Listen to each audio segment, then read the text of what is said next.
안녕하세요. 이상호 목사입니다. 총회구역공과 해설, 오늘은 제45과 헌금의 자세입니다. 성경 본문은 고린도 후서 8장 1절에서부터 15절까지입니다. 우리 다같이 한번 읽어보도록 하겠습니다.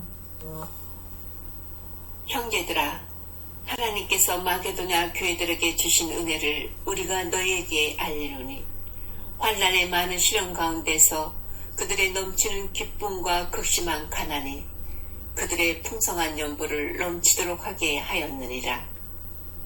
내가 증언하노니 그들이 힘대로 할 뿐 아니라 힘에 지나도록 자원하여 이 은혜와 성도 섬기는 일에 참여함에 대하여 우리에게 간절히 구하니, 우리가 바라던 것뿐 아니라 그들이 먼저 자신을 주께 드리고 또 하나님의 뜻을 따라 우리에게 주었도다. 그러므로 우리가 기도를 권하여 그가 이미 너희 가운데서 시작하였은즉 이 은혜를 그대로 성취하게 하라 하였노라. 오직 너희는 믿음과 말과 지식과 모든 간절함과 우리를 사랑하는 이 모든 일에 풍성한 것 같이 이 은혜에도 풍성하게 할지니라. 내가 명령으로 하는 말이 아니요 오직 다른 이들의 간절함을 가지고 너희의 사랑의 진실함을 증명하고자 함이로라. 우리 주 예수 그리스도의 은혜를 너희가 알거니와 부요하신 이로써 너희를 위하여 가난하게 되심은 그의 가난함으로 말미암아 너희를 부요하게 하려 하심이라. 이 일에 관하여 나의 뜻을 알리노니 이 일은 너희에게 유익함이라. 너희가 1년 전에 행하기를 먼저 시작할 뿐 아니라 원하기도 하였은즉 이제는 하던 일을 성취할지니 마음에 원하던 것과 같이 완성하되 있는 대로 하라.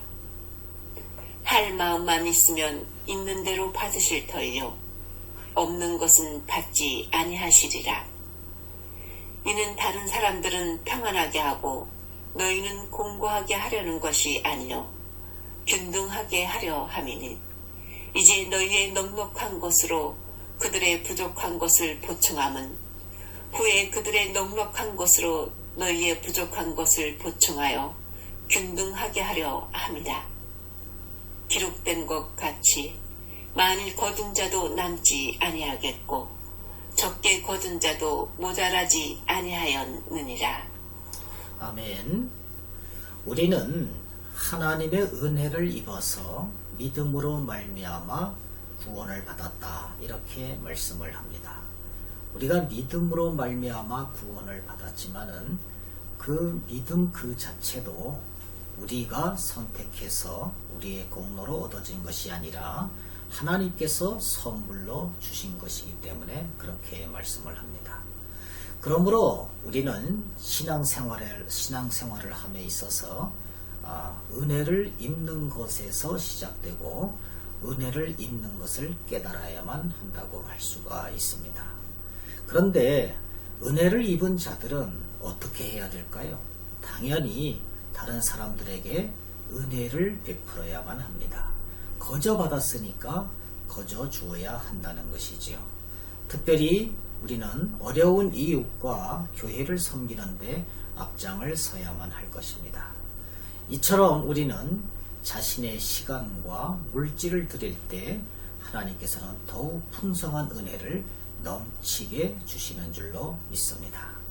그러면은 말씀 속으로 들어가서 우리가 좀 더 상세하게 알아보도록 하겠습니다. 먼저 1번 문제입니다. 마게도냐 교회들은 무엇을 넘치도록 했습니까? 하는 문제입니다. 우리 고린도 후서 8장 2절을 다 같이 한번 들어보도록 하시겠습니다. 환난의 많은 시련 가운데서 그들의 넘치는 기쁨과 극심한 가난이 그들의 풍성한 연보를 넘치도록 하게 하였느니라. 아멘. 우리가 이 말씀에 보면은 마게도냐 교회들은 무엇을 넘치도록 했는가 하는 것이 2절 말씀에 잘 나와 있는데, 뒷부분에 보면은 극심한 가난이 있음에도 불구하고 그런 것으로 말미암아서 풍성한 연보를 넘치도록 하게 했다. 이런 말씀이 있습니다. 연보는 구제 헌금을 말씀을 하시는 것입니다. 여기에서 바울은 마게도냐 교회가 보인 구제 헌금의 모범을 제시하고 있습니다. 당시에 예루살렘 교회는 경제적으로 매우 어려웠습니다. 우리가 신약 시대의 최초의 교회가 바로 예루살렘 교회입니다. 이 세상의 모든 교회가 예루살렘 교회로부터 이제 선교가 되고 퍼져나갔다, 이렇게 생각할 수가 있는데, 이 모교회가 경제적으로 매우 어려웠다는 얘기죠. 그래서 이제 고린도 교회, 좀 형편이 그 당시에 많이 좀 경제적인 형편이 나은 교회입니다. 항구 도시고 그러기 때문에 거기에 있는 고린도 교회가 먼저 예루살렘 교회를 돕기 위해서 연보를 시작을 했습니다. 연보 헌금을 시작했다는 말입니다. 이런 소식이 여기저기 알려지기 시작하니까 마게도냐 교회, 빌립보 교회와 같은 이 마게도냐에 있는 교회들도 상당히 가난했지만은 이 예루살렘 교회를 돕기 위해서 자원함으로 풍성한 연보를 했다는 말씀입니다. 그런데 정작 고린도 교회는 연보를 시작은 먼저 했는데 많은 시간이 지났음에도 불구하고 마게도나 교회들은 이미 연보를 했음에도 불구하고 고린도 교회는 그것을 아직 마치지 못했습니다. 그래서 사도 바울은 고린도 교회를 향해서 너희들이 이미 연보를 시작했는데 마쳐야 될 것이 아니냐, 이렇게 분발해서 완결해 줄 것을 촉구하고 있는 것입니다. 우리는 어렵다고 할지라도 이렇게 풍성한 연보를 한 그 마게도냐 교회가 우리 연보의 모범이 될 줄로 믿습니다. 그러면은 두 번째 문제로 넘어가 보도록 하겠습니다. 풍성한 은혜의 삶은 우리에게 어떻게 주어진 것입니까? 하는 문제입니다. 고린도후서 8장 9절을 다 같이 한번 읽어보도록 하시겠습니다. 우리 주 예수 그리스도의 은혜를 너희가 알거니와 부요하신 이로써 너희를 위하여 가난하게 되심은 그의 가난함으로 말미암아 너희를 부요하게 하려 하심이라. 아멘. 너희를 부요하게 하려 하심이라. 즉 너희를 풍성한 은혜의 삶을 누리게 하려 하심이라. 이런 말씀 아니겠습니까? 이 말씀을 볼 때에 어떻게 해서 풍성한 은혜의 삶이 우리에게 왔다고 볼 수가 있습니까? 원래 부요하신 이, 즉 예수 그리스도께서는 원래 부요하신 이였는데 우리로 말미암아서 가난하게 되었다. 그러므로 말미암아서 우리가 풍성한 은혜의 삶을 누리고 있다는 말씀입니다. 그런데 예수님께서 가난하게 되셨다는 말이 무슨 뜻일까요? 그것은 예수님의 생애 전체와 연결이 됩니다. 예수님은, 우리 주님은 원래 하나님이셨는데 우리를 위해서 성육신 하셨습니다. 즉 이 세상에 육신을 입고 오셨다는 것입니다. 그 자체가 바로 가난해진 것이지요. 그리고 그 일생이 이 사람들 중에서도 더욱더 비참한 일생을 사셨고 또 고난을 당하셨고 또 결국에는 고난의 절정이라고 할 수 있는 십자가에 돌아가셨습니다.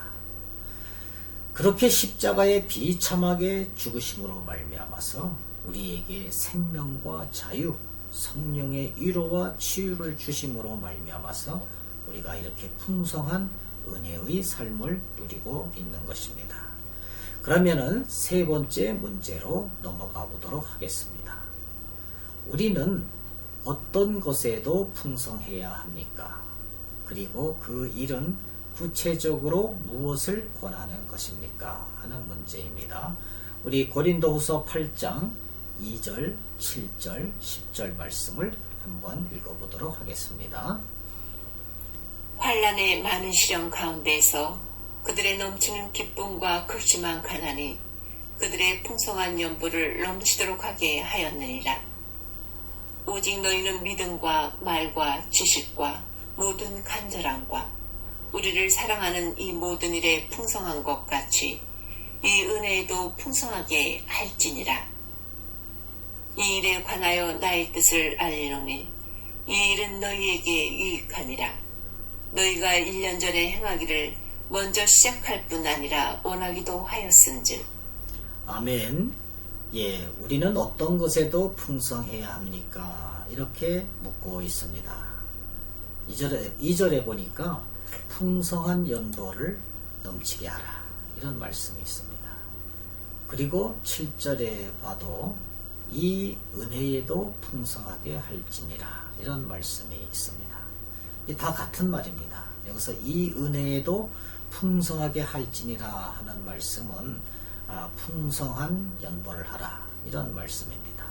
그리고 이렇게 풍성한 연보를 하는 것은 너희들에게 손해가 되는 것이 아니라 너희들을 유익하게 하려 함이니라, 이런 말씀입니다.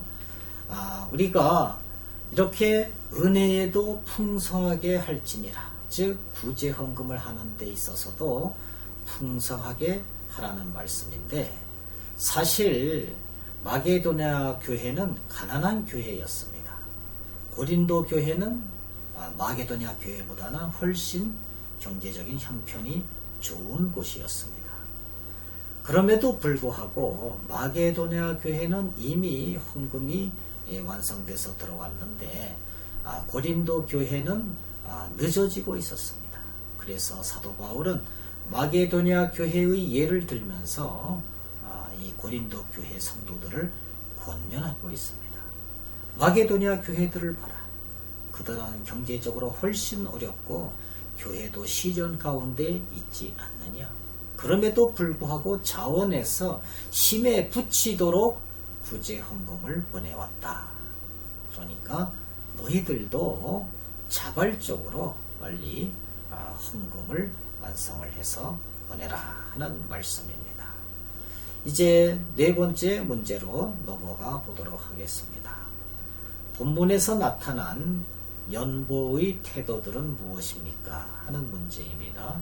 고린도후서 8장 12절에서부터 14절까지 다 같이 한번 읽어보도록 하겠습니다. 할 마음만 있으면 있는 대로 받으실 터이요 없는 것은 받지 아니하시리라. 이는 다른 사람들은 평안하게 하고 너희는 공고하게 하려는 것이 아니요 균등하게 하려 함이니 이제 너희의 넉넉한 것으로 그들의 부족한 것을 보충함은 후에 그들의 넉넉한 것으로 너희의 부족한 것을 보충하여 균등하게 하려 함이라. 아멘. 예. 연보를 우리가 드릴 때, 구제 헌금을 드릴 때 어떤 태도로 드려야 되느냐 하는 문제입니다. 오늘 12절 말씀에 보니까 할 마음만 있으면 그랬습니다. 할 마음만 있으면 이 마음이 중요하다는 것이지요. 그 다음에 받으실 터이요 라는 말씀이 있습니다. 받는 분이 누구냐 하는 문제입니다. 또 13절 14절에 보니까 균등하게 한다, 이런 말씀이 있습니다. 그러면은 바울이 이렇게 말한 이유는 무엇입니까? 할 마음만 있으면 있는 대로 받으실 터이요, 이렇게 말씀을 했는데, 이것은 우리가 헌금을 할 때에 액수가 많으냐 적으냐 그것이 중요한 것이 아니라 드리려고 하는 그 마음이 중요하다는 것을 보여줍니다. 즉 자기의 믿음 안에서, 믿음의 분량 안에서, 또 경제적인 형편 안에서 하고자 하는 그 마음을 귀히 보신다는 말씀이지요. 그리고 우리가 생각할 때는 구제 헌금을 할 때에 그 받는 사람이 누굽니까? 어려운 사람입니까? 우리 본문에서 봤을 때 예루살렘 교회입니까? 아니라는 것입니다. 그 구제 헌금을 받으시는 분은 역시 하나님이시라는 분입니다. 그러므로 우리는 헌금을 할 때에 어떤 것이 중요하느냐 하면은 마음으로 하는 것이 중요합니다. 그리고 하나님께 드린다 하는 그러한 자세로 하는 것이 중요하다는 것이지요. 그리고 또 우리는 헌금을 할 때에 불안해하거나 두려워할 필요가 없습니다. 내가 헌금을 함으로 말미암아서 이 가난하게 되면은 어떻게 하는가, 이렇게 생각할 필요가 없다는 것입니다. 하나님께서는 반드시 기억하시고 반드시 갚으신다는 것입니다. 물질로 갚으실 때도 있고 또 다른 방법을 통해서 우리의 인생을 좀 더 풍요롭게 할 수도 있는 것입니다. 우리가 이런 모습을 가지고 이런 자세를 가지고 헌금에 임해야만 될 줄로 믿습니다. 결론적으로 우리는 하나님의 은혜를 깨닫고 자원하는 마음으로 연보를 해야만 되겠습니다. 감사합니다.